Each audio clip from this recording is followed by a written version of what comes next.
Now, everything else from here is pretty outrageous when it comes to mastery rank. The next thing I can say, now these are the end weapons, okay? These are the end top tier melee weapons you can buy from the market that will serve you immensely well. The Galantine.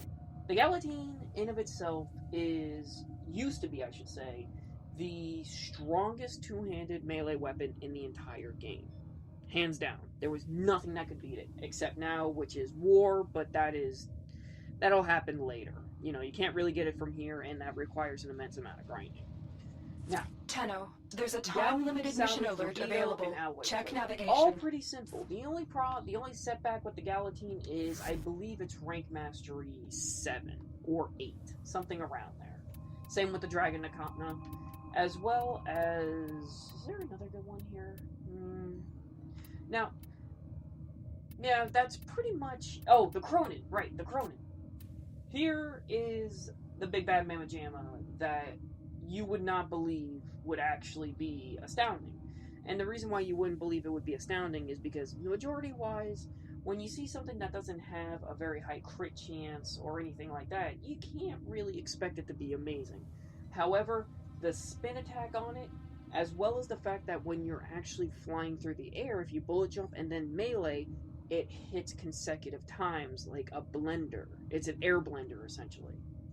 So, when you can get the Chroman, get it, because the Chroman will serve you well. Now, what we're going to do over here is now I'm going to break the market and everything else, and I'm going to show you the endgame weapons. These are the endgame weapons that you would want beyond everything else. And I will go primary, secondary, and melee, and then I will take you to my foundry and my equipments and show you what you should aim for or buy if you ever get platinum or anything else. Now, the first endgame weapon I already went over, which was the Heck. Yes, one of your beginner weapons is endgame, which is the Heck. The next one, Tygris. Now, this is a double barrel shotgun. Fuck you and fuck whoever's behind you. I'm going to be blatant with that.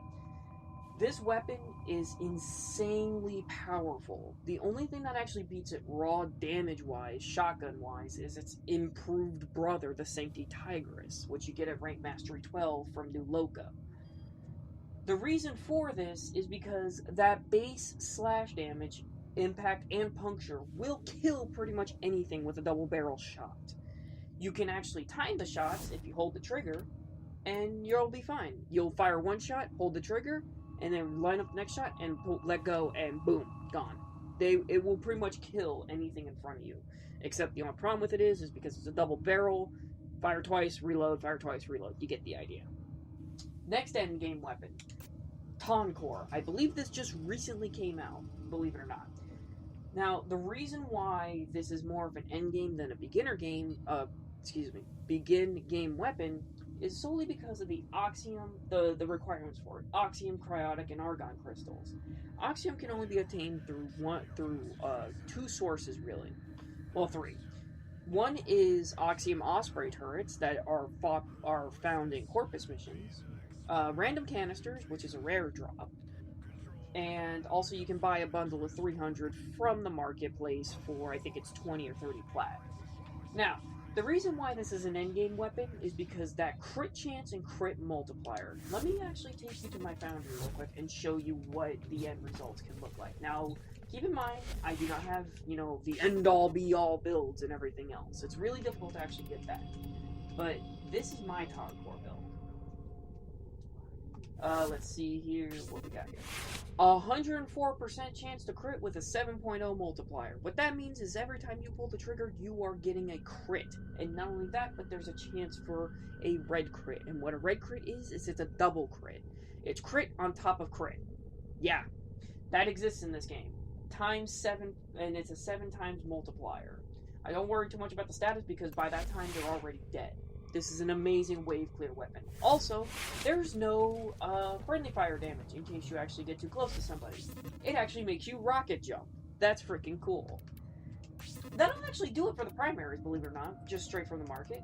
everything's pretty substandard here, you know. Oh, I forgot. The Soma. This is Rank Mastery 7. Pretty simple again. The only way you have to build this bastard of a rifle is just build it crit damage and crit chance, and you're golden. I kid you not on that.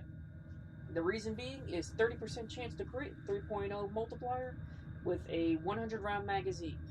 You will have, I believe it's around 82% base crit chance, and a 6.4 crit multiplier. I'll just let that sink in for a second. Alright, now, we're on to secondaries here. Secondary endgame, the Tygris. Now, a lot of people say, the Tygris isn't endgame, it doesn't do any damage. You're not doing it for the damage, you're doing it for the status. Look at that status.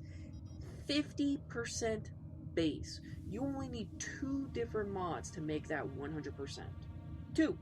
And because it's base corrosion, or base corrosive, you can actually have corrosive, viral, and I believe it's blast on your Tygris. And every time you shoot, you're getting one of the 3 elements, or ailments. You know, it's not there to kill, it's there to support. It's there to hinder the enemy in any which way it can. Another endgame weapon that I feel personally that people sleep on, AK Magnus. Now, the reason for this is you can actually get the crit chance to actually always crit, and because of the crit multiplier, it increases its damage further. Now, when I say endgame, by the way, I'm not meaning you sit down and play for 6 hours in a single survival. I'm not talking that type of endgame. I'm talking this will help you in Tower 4s for a normal amount of time. Roughly around 40 minutes or so. These weapons will help you immensely. Another endgame weapon, like I said previously, was the Coal Star. However, out of blueprints here, that'll be it, from my understanding and from what I've seen and done. Whoops, I hit B one too many times. Now we're gonna go to melee blueprints here. Oberon, get your arm out of the way. Alright, now, endgame blueprints for melee. Like I said, Chroman, Redeemer got a recent buff that this gun is just godly because of the fact that it can literally one-shot everyone.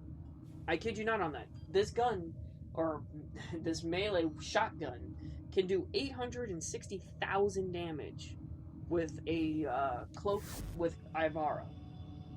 Yeah, there you go. Let's see here. Galantine, like I said, was actually another endgame melee weapon. You'll see a lot of people running around with that. But as a whole, melee weapons and secondaries fall kind of short until you get to the primes or you get to the syndicate weapons. Now, the endgame for, I would want to say, the endgame for actual secondaries is, ooh, excuse me, Fractal Ballistic Ax is a great one. You get this from the Red Veil Syndicate. Lex Prime is amazing because of its base status, as well as base crit chance and crit multiplier. Vacor Marlock is by far, I think it's the second strongest secondary in the game. You get this from Steel Meridian. Let's see here, what else you get. AK Magnus, like I said. Believe it or not, once you actually get the Lex Prime, the Vacor, or anything of that nature, AK Bronco kind of falls off. You know, it's not really necessarily worth the actual time and effort. Now, we're going to go to melees here. For melees, like I said, you can get that. Syndo Prime is probably the 4th or 5th strongest melee in the game. You can get this relatively early. I think it's around Rank Mastery 4 you can get it. If you actually have any friends that can assist you in getting prime parts or buying primes for you just to save or anything like that, I would suggest you do it because this game is a lot easier when you actually get somebody to give you a helping hand, as it were. Now, let's see what we got here. There was one more I wanted to point out. Where the hell is it? No.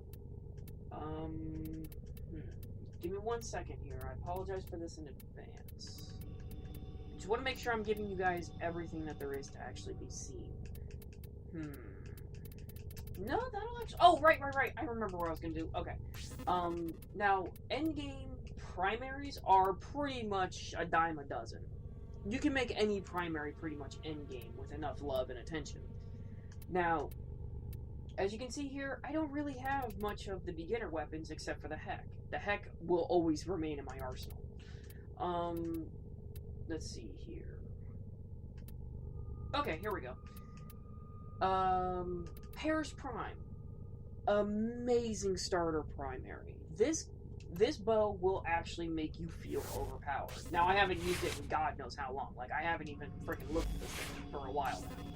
But Parrish Prime is essentially your first taste of OPness. It's not exactly endgame, but you can make it endgame with the right mods, or with the right care and attention. Now, one of the best endgame weapons is this one, the Sancti Tygris. But this is absolute endgame. You will not get this until Rank Mastery 12. You cannot trade for it unless you're Rank Mastery 12. I understand, and I understand the groan that I probably heard from a whole bunch of people who watch this. Another good starter weapon that can turn endgame, Burstyn Prime. The Burstyn Prime in of itself is... It might not seem like Operator, too much. you God have remembered damn it. well how the Tenno arm It might not themselves. seem like too much. But a 93.4% chance to actually crit is nothing to sleep on. And you can actually get this relatively early. The Burstyn Prime is pretty much, if you can get this gun, if somebody can actually save this gun, or if you can ask around for this gun will actually help you immensely. I gave my brother Isaiah one of these. I gave him one of these, and he pretty much used it from Rank Mastery 2 or 3, when you can actually make it, up until Rank Mastery, I think he's 10 now. He still uses it. He loves the freaking thing. And honestly, I can understand why. It's actually a really relatively well-rounded gun.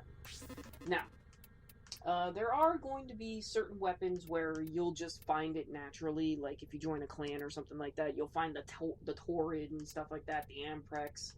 But as I stated earlier and in the very beginning of this video, you will, I was only doing Market at first, and then I wanted to go to the Void. I know there's people who don't really actually want to join clans and so on and so forth, and this is your alternative. This is your alternative, pretty much.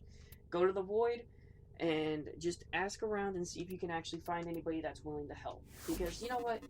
Given the fact that even though that it has its own market and everything else, there are actual people that are willing to help and actually willing to say, you know what? If you need help, I'm here. You know, and you'll never know until you ask. But as a whole, that's going to do it for this, believe it or not. Those were the very best beginners, as well as some of the endgame, because there are endgame weapons that you will unlock through quests, and there's endgame weapons that are either not available anymore because they got vaulted, or just simply because of the fact that getting Prisma dual cleavers or anything like that, or getting anything of that nature, will end up resulting in RNG from the trader that only appears once every 2 weeks for me because I'm on Xbox. Well, anyway, everybody. Well, that was, that was a slur and a half. Well, I hope you all enjoyed this. I hope you found this informative. And if you have any questions, be sure to leave them in the comments section below.